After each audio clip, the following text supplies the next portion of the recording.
नंतर दुसरा पण हे करा. बैठकीत काय झालं?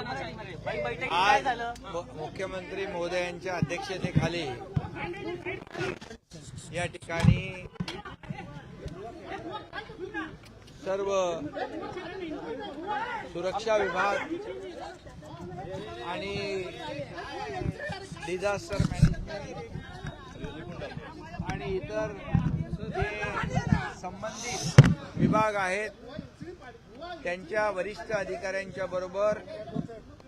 चर्चा झाली. पोलिसांचे वरिष्ठ अधिकारी, डीजी, पोलीस कमिशनर, इतर अधिकारी, त्याचबरोबर सायबर सुरक्षा या बाबतीत देखील एकंदरीत गव्हर्नमेंट ऑफ इंडियाच्या ज्या काही गाईडलाईन आहेत त्या आपण फॉलो केल्या पाहिजे. अतिशय त्याची स्ट्रिक्टली अंमलबजावणी केली पाहिजे. त्या दृष्टीने हे जे काही पहलगामच्या हल्ल्याच्या पार्श्वभूमीवर जे आता आपला भारत देश आणि पाकिस्तान या पार्श्वभूमीवर आजची बैठक अतिशय महत्त्वाची होती आणि केंद्र सरकारचा संबंधित विभाग वेळोवेळी ज्या गाईडलाईन देतो, सूचना देतो त्या फॉलो करणं आणि आपल्या महाराष्ट्रातल्या मुंबईतल्या ज्या व्हायटल इन्स्टॉलेशन आहेत, म्हणजे अगदी मोठे प्रकल्प आहेत, आपले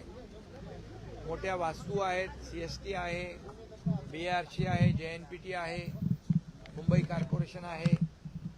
ऑइल डेपो आहेत, ह्या सगळ्या ज्या काही मोठ्या महत्त्वाच्या इन्स्टॉलेशन आहेत त्या सुरक्षित करणे, त्याचबरोबर आपलं लाईट, पाणी या बाबतीत देखील सायबर सुरक्षा अतिशय कडक करणे, ड्रोन वर देखील लक्ष ठेवणे आणि त्याचबरोबर जे आपल्या मेडिकल सेवा आहेत त्या परिपूर्ण ठेवणे. एखाद्या वेळेस इमर्जन्सी आली तर त्या दृष्टीने जे काही उपाय करायचे या सर्व उपाययोजनांवर चर्चा झाली. मुंबईमध्ये सगळीकडे CCTVs आहेत, त्याची निगराणी अधिक प्रभावीपणे करणे, मग त्यात BMC, पोलीस, आमचं disaster management, state disaster management, हे सगळे एकत्र या ठिकाणी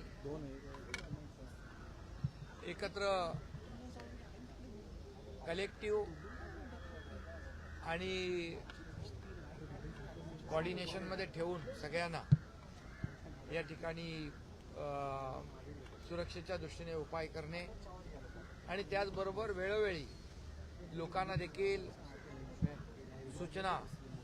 की लोकांनी पॅनिक होऊ नये आणि सुरक्षेची काळजी कशी घ्यावी त्या बाबतीत मॉक ड्रिल देखील काही ठिकाणी झालंय, अन्य ठिकाणी देखील मॉक ड्रिल होतील आणि म्हणून त्या सूचना देखील लोकांपर्यंत पोहोचल्या पाहिजे. त्या सायरनच्या माध्यमातून देखील असतील किंवा अन्य मोबाईल ॲपच्या माध्यमातून देखील आपल्याला त्यांना अलर्ट करता येईल लोकांमधलं पॅनिकनेस घालवण्यासाठी. आणि त्याचबरोबर कोस्टल एरिया जो आहे आपला तो अलर्ट करणे, कोस्टल सिक्युरिटी आणि आपले पोलीस यांच्यामध्ये देखील कोऑर्डिनेशन ठेवणे, कोस्टल डिस्ट्रिक्टला देखील जो फंडिंग आहे ते सुरक्षेसाठी तो देखील मोठ्या प्रमाणावर त्यांना त्याची पूर्तता करणे आणि सुरक्षेच्या दृष्टीने जे काही आवश्यक आहे हे सगळं उपलब्ध करून देणे अशा बाबतीमध्ये चर्चा झालेली आहे. त्याचबरोबर 2-3 दिवसात air force, navy, army, coast guard यांच्याबरोबर देखील कम्युनिकेशन होईल आणि त्यांना काय आपल्या महाराष्ट्र शासनाकडून आवश्यकता, सहकार्य, सिस्टीम जे काय आवश्यक आहे या बाबतीत देखील चर्चा होईल आणि त्यामुळे मला वाटतं ही सुरक्षाची बैठक आज मुख्यमंत्री महोदयांच्या अध्यक्षतेखाली झालेली आहे, महत्त्वपूर्ण आहे आणि मुंबई आणि महाराष्ट्र कोणत्याही परिस्थितीमध्ये सुरक्षित ठेवला जाईल या पद्धतीने आपण सगळेजण आपली सिस्टीम अलर्ट करण्याची चर्चा यामध्ये झाली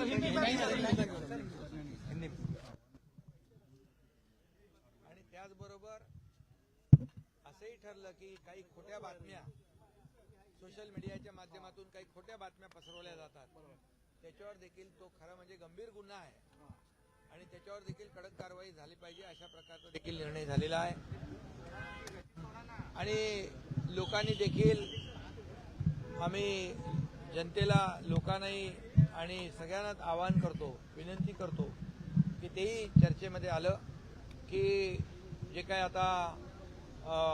आपलं army, air force, navy, coast guard, police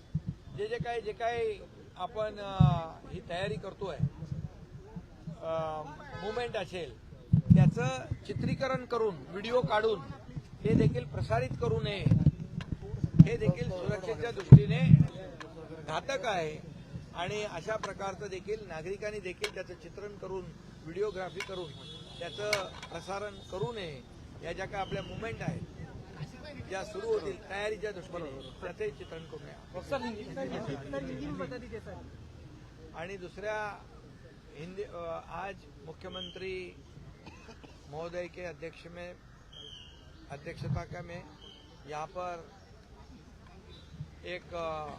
जो भारत और पाकिस्तान हमारे देश के जवान हमारी सीमा की सुरक्षा कर रहे हैं, आदरणीय प्रधानमंत्री जी के मार्गदर्शन पर जो एक ऑपरेशन सिंदूर जो शुरू हुआ उसके पार्श्वभूमि में उसके बैकग्राउंड में यहाँ पर महाराष्ट्र और मुंबई के बारे में सुरक्षा की बैठक हुई